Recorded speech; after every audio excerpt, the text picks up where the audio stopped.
Depuis quelque temps, dans la propriété du noble Néphrène, à l'est du delta du Nil, Alix et Énaque sont décidés à partir vers le port de Byblos, au bord de la Méditerranée. Mais enfin, Alix, tu es ici chez toi. Pourquoi partir? Uniquement pour voir ce bateau? Des marchands d'Alexandrie m'en ont fait des descriptions extraordinaires. N'est-ce pas, Énaque? Ouais, il paraît qu'il est énorme. Les Phéniciens l'ont mis en chantier dans le but d'explorer les mers du couchant. Et cela suffit à vous lancer dans l'aventure. Byblos est loin. C'est un voyage long et dangereux. Énaque et moi sommes bien décidés. Nous partirons dès demain. Ne t'inquiète pas, noble Néphrène. Nous nous reverrons, je te le promets. Soyez prudents, mes jeunes amis. Et surtout, prenez garde aux pillards du désert. En route, Énaque! Que les dieux vous accompagnent! La jeunesse est si hardie et si imprudente. Les jours passent, et le voyage de nos deux amis se déroule sans autre incident notable que quelques pierres coincées sous les sabots des chevaux. Ce n'était rien qu'un caillou. Cette monture est... Oh là, tout doux. Que se passe-t-il? Écoute, on dirait... Un animal blessé. Garde les chevaux, Énaque. Je vais aller voir. Là, un lion. Oh, il est blessé. Alix, non! Sa blessure peut le rendre encore plus dangereux. Ne crains rien.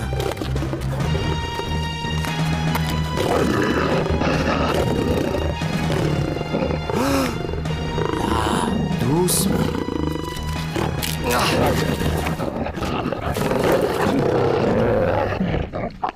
Un peu d'huile, et dans quelques jours, il n'y paraîtra plus. Ta blessure guérira.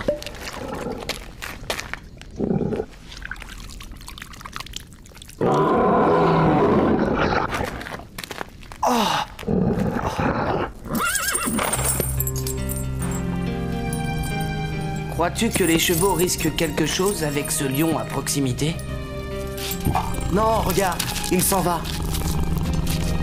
Je suppose qu'il ne reviendra pas. Dormons, nous ne risquons plus rien.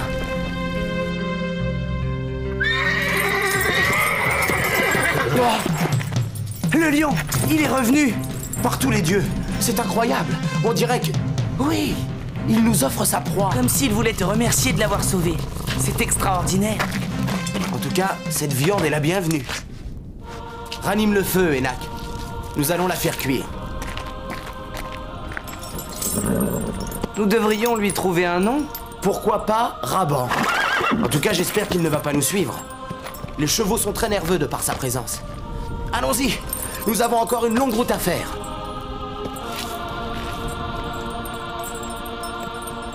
Raban est toujours là. Heureusement, il semble avoir compris qu'il ne fallait pas trop s'approcher de nous. Suivis à bonne distance par le lion, nos amis poursuivent leur voyage. Quand un soir, La Méditerranée. Enfin! Là, une masure de berger. Nous allons nous y reposer. Heureusement, Raban est loin, sinon il ne ferait que quelques bouchées de ce troupeau. Oh là, qui va là? Je me nomme Alix, et voici mon compagnon Énaque. Nous sommes deux voyageurs. Accorde-nous ton hospitalité. Bienvenue, étranger. Si tu n'as pas de mauvaises intentions, ma demeure sera la tienne.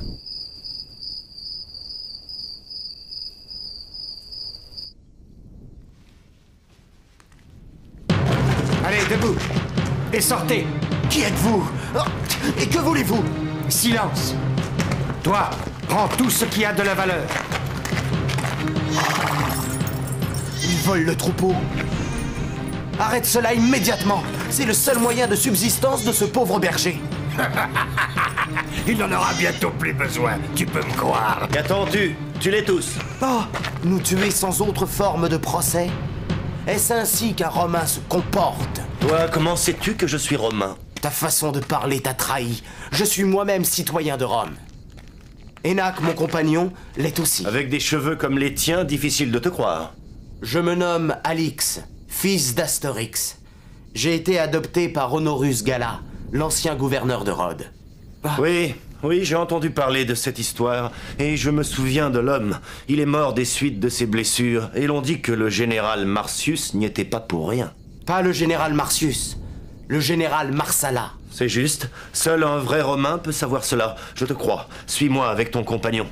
Laissez-les aller, j'ai à leur parler. Je me nomme Aelius Régulus. et je suis en mission secrète pour le Sénat. Je me dois de faire disparaître tous les témoins gênants. Est-ce une raison pour que Rome assassine ses propres citoyens? Tu as parfaitement raison, Alix. Je vais vous laisser la vie sauve. Enchaînez-les, nous les vendrons comme esclaves.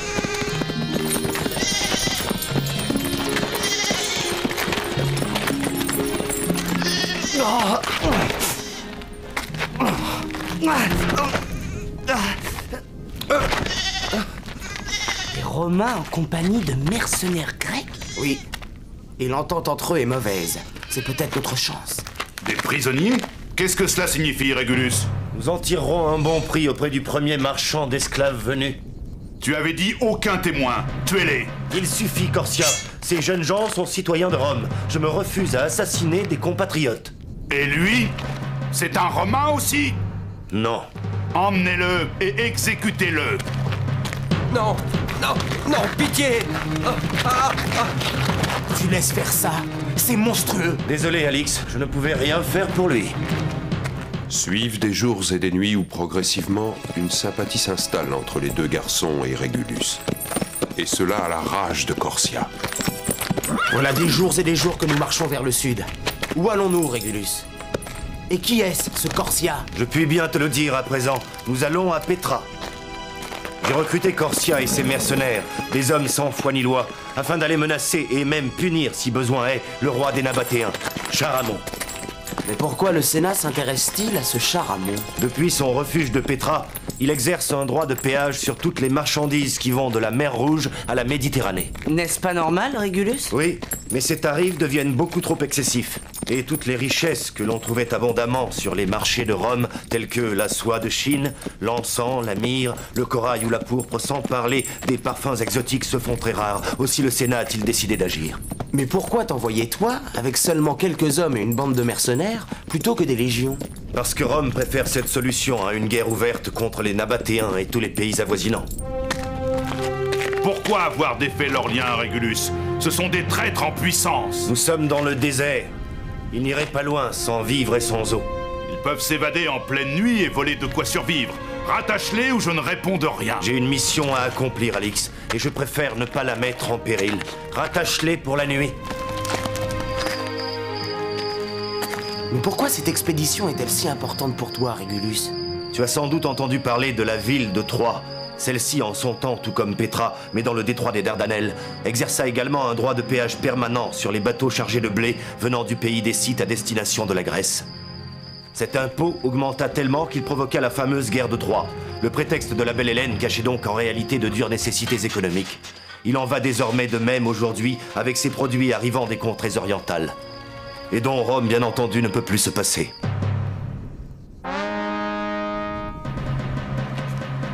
Leur lien!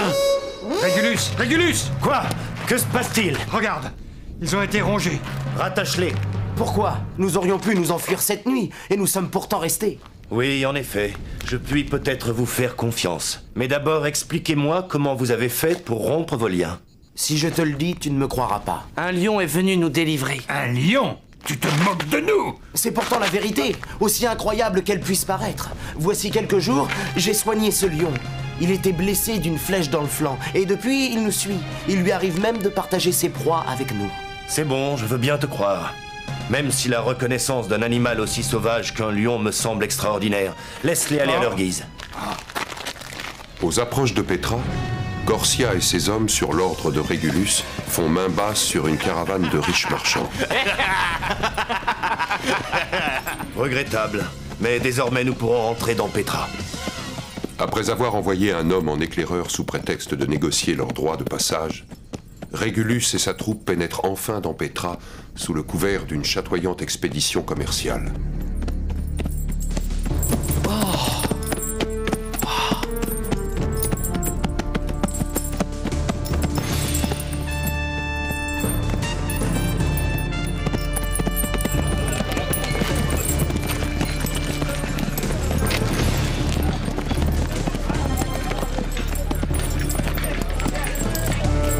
Regarde, cette ville est imprenable. Je comprends pourquoi Rome hésite à envoyer ses légions ici. Nous avons entendu votre envoyé, marchand. Le roi Charamon consent à vous recevoir. voulez négocier votre droit de passage? Oui, Charamon. Tu es beaucoup trop exigeant. Nous autres marchands ne pouvons plus nous acquitter de ce que tu demandes. Tu réclames chaque jour davantage. Crois-tu que le grand Charamon peut s'abaisser à discuter avec de simples marchands?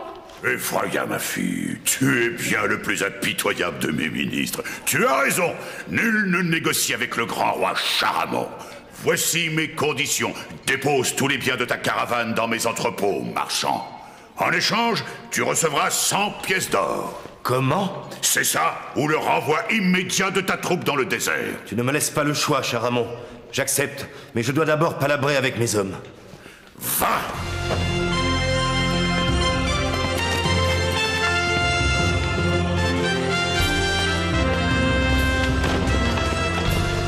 Mais tu ne vas pas accepter ces conditions, Régulus. Bien sûr que non. Corsia, rejoins tes hommes à l'extérieur et tiens-toi prêt à toute éventualité. Nous allons nous charger de ce Charamon. Suivez-moi! À la garde! Quoi? Comment osez-vous? Inutile! Désormais, nous sommes les maîtres du palais. Mais enfin, que veux-tu? De l'argent, je t'en donnerai! Non, bien plus que cela. Rome m'envoie et je veux un traité en bonne et due forme. Un traité? Oui, un pacte. Les droits de péage doivent baisser. Rome ne supporte plus ton arrogance. Alix, regarde. Quoi? Tu me demandes de revenir au tarif d'il y a 5 ans? Signe ce traité ou sinon... J'accepte, mais uniquement à condition que tu me laisses sortir de ce palais. Me crois-tu assez naïf pour accepter? Signe, te dis-je.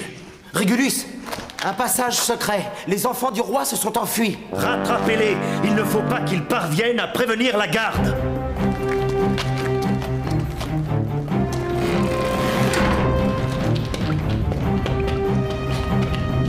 Éteins la torche, Enoch.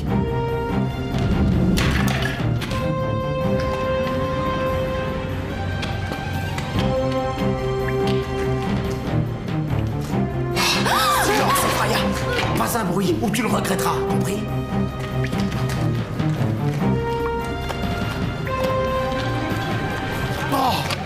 Allez-y, les amis, servez-vous! Corsia, il nous a trahis. Il s'est allié avec les soldats nabatéens. À la garde! Ils tiennent le roi Charamon en otage! Attrapez-les! Oh! Écoute-moi bien, Régulus. Je détiens tes 2 précieux amis. Libère Charamon. En échange, je te remettrai les 2 garçons sains et saufs. Traître, jamais. Je ne te fais plus confiance. Non. À ta guise! Emmenez-les à la fosse aux lions. Lâchez les fauves! Alix, Avancez, chien!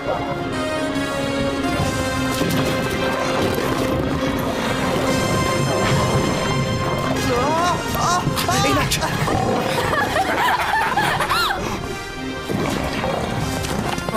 Raban! Tue-les!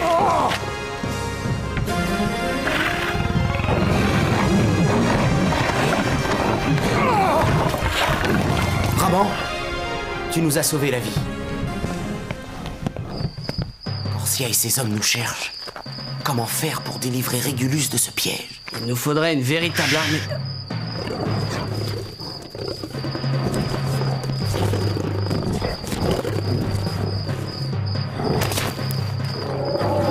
La voilà, notre armée.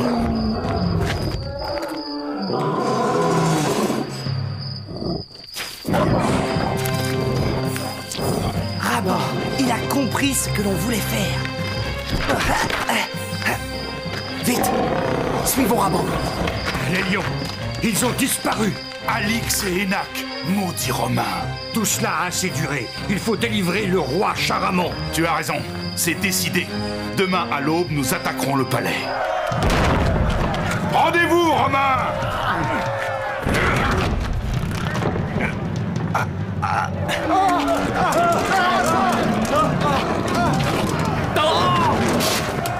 Les lâches, battez-vous!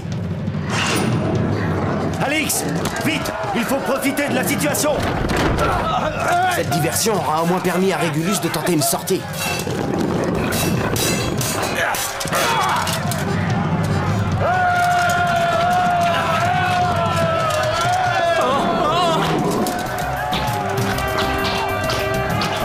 Replions-nous vers le désert. Nous trouverons bien un moyen de venir en aide à Régulus. Changeant alors de stratégie, Alix, Enak et les lions parcourent les djebels, les campements et les bergeries environnantes. Ils rabattent alors toutes les populations vers le centre de Petra.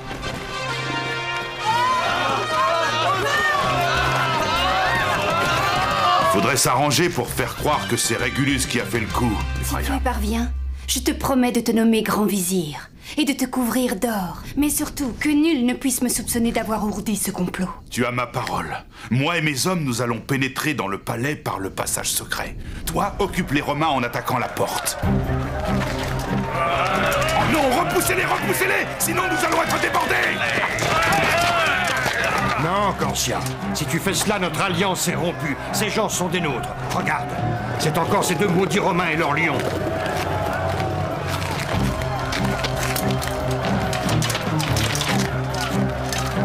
Et maintenant, quitte la ville.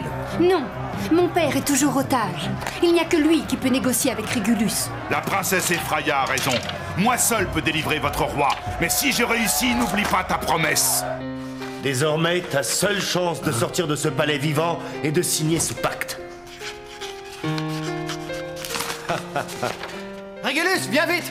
Corsia veut parlementer! Qu'ils viennent! Encore une fois, nous nous retrouvons sans alliés. Regarde, Alix, on dirait qu'il se passe quelque chose. C'est bien entendu, Régulus. Je te laisse partir, toi et tes hommes, en échange de 10 000 pièces d'or. Le roi Charamon te le remettra en personne.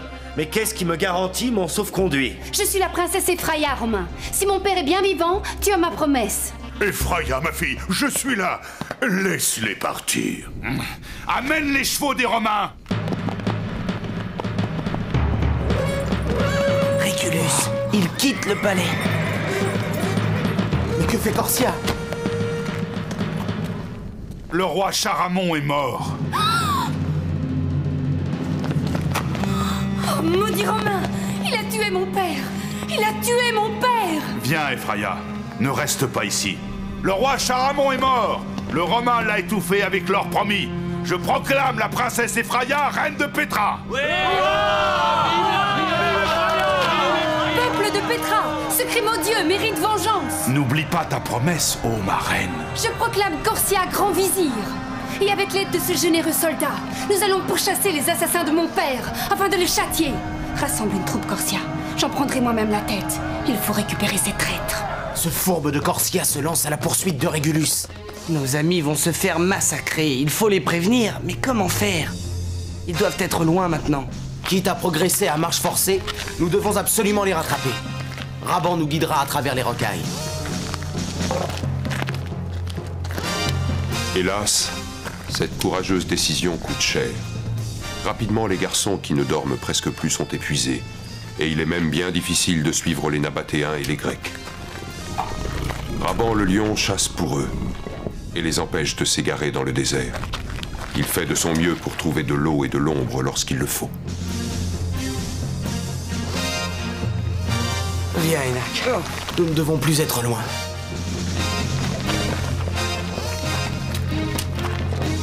La mer. Oui. Sauvés, nous sommes sauvés. La mer.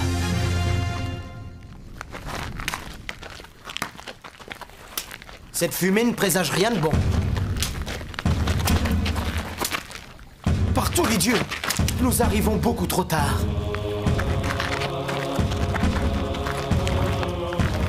Oh. Régulus. Hein? Alix! Raban a senti quelque chose. Hein? Là-bas. Ce doit être Corsia et ses hommes. Il a eu sa vengeance. Que cherche-t-il de plus? Nous, sans doute. Viens, Enak, il vaut mieux partir d'ici. Je suis tellement épuisé, Alix. Nous n'y arriverons jamais. Courage! Appuie-toi sur Raban. Durant cette fuite éperdue, Alix et Enak ont sans cesse le sentiment d'être sur le point de se faire rattraper. Mais le fauve est là, toujours vigilant. Enfin, un matin, les pieds gonflés, les lèvres fendues de soif et le corps gris de poussière et de transpiration, les deux jeunes gens devinent la verdure du delta du Nil.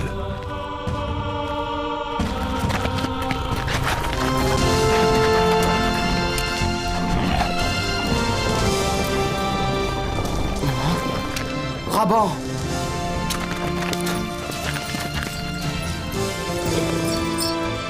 Là! Un lion! Mais c'est celui qui accompagnait Alix à Petra! Il attaque! Abattez-le!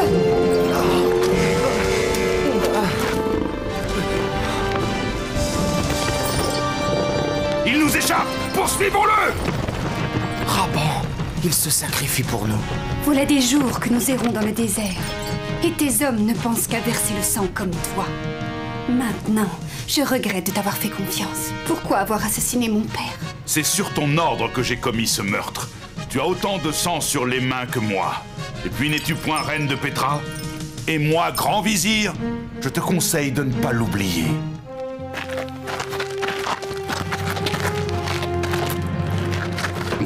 Merci, mes braves serviteurs.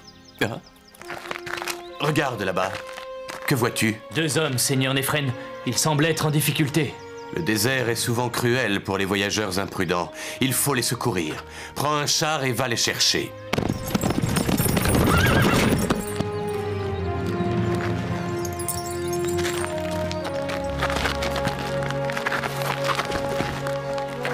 Qui cela peut-il être? De l'eau, vite! Regarde, Seigneur Néphren. Mais que font-ils? On dirait qu'ils veulent que ces deux-là voient cette dépouille.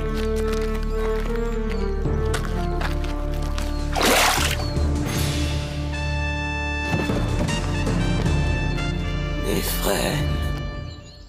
Alix. Oh, et Enak. Vous êtes vivants, mes pauvres garçons. Dans quel état? Qu'importe, le désert vous a rendu. Et c'est la meilleure des chances.